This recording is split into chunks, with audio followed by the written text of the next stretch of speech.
सुनंदा जी जैन अंजड़ से।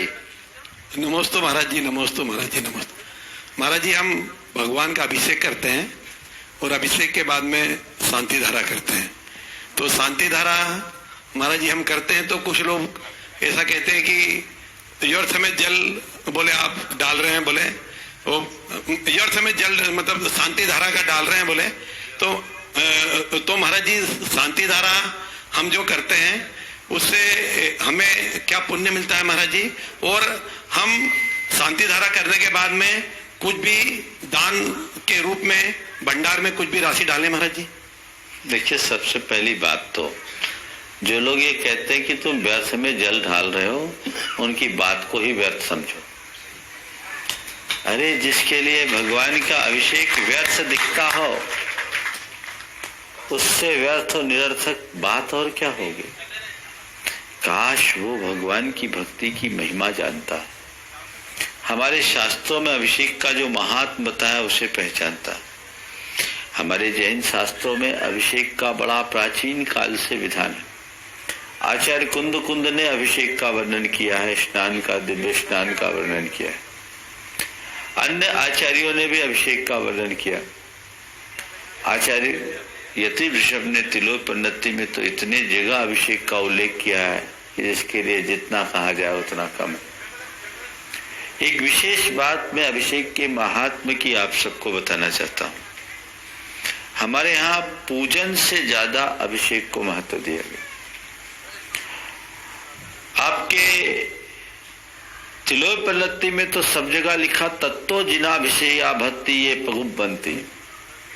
जिनाभिषेक के बिना उनकी पूजा की क्रिया प्रारंभ नहीं हुई। उनने सब जगह भक्ति पूर्वक जिनाभिषेक ही किया। लेकिन एक रहस्य की बात जो मैं आप सबको बताने जा रहा हूं, और उन लोगों को बहुत गंभीरता से इस बात को समझना चाहिए जिनकी अभिषेक के विषय में गलत धारणा है। आदि पुराण में एक प्रसंग आता है कि जब भरत चक्रवर्ती को यह पता लगा, 16 अशुभ सपना देखा, उसका मन बड़ा उद्विग्न हो गया। भगवान से उसका सवाल अर्थ पूछा। भगवान ने जब उसका अर्थ बताया तो और उद्वेलित हो गया कि ये ऐसा होगा। तो उसकी शांति के लिए उसने अभिषेक किया और पात्र दान दिया। इसका मतलब जीवन के अशुभ, अमंगल और अनिष्ट का निवारण भगवान के अभिषेक से होता है, इसमें कोई संशय नहीं समझना चाहिए।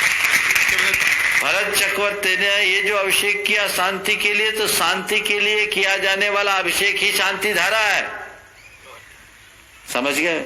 और पात्र दान दिया तो तुम अभिषेक करने के बाद जो दान देते हो वो एक प्रकार का पात्र दान है जो तुम्हारे महान पुण्य का कारण है।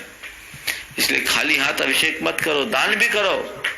दानम दुर्गति नाशनम, अपनी शक्ति के अनुरूप दान करो, इससे तुम्हारे पुण्य की अभिवृद्धि होगी और यह तुम्हारे जीवन का पथ प्रशस्त करेगा। ये बड़ा कल्याणकारी कर्म है, इसका महात्म्य समझना चाहिए।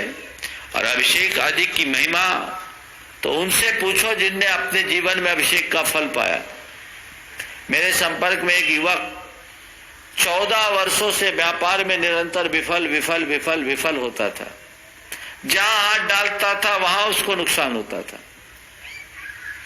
जो काम किया संयोग ऐसा हुआ, पैसा फंस गया, हार गया, बहुत दुखी था, मन टूट गया था,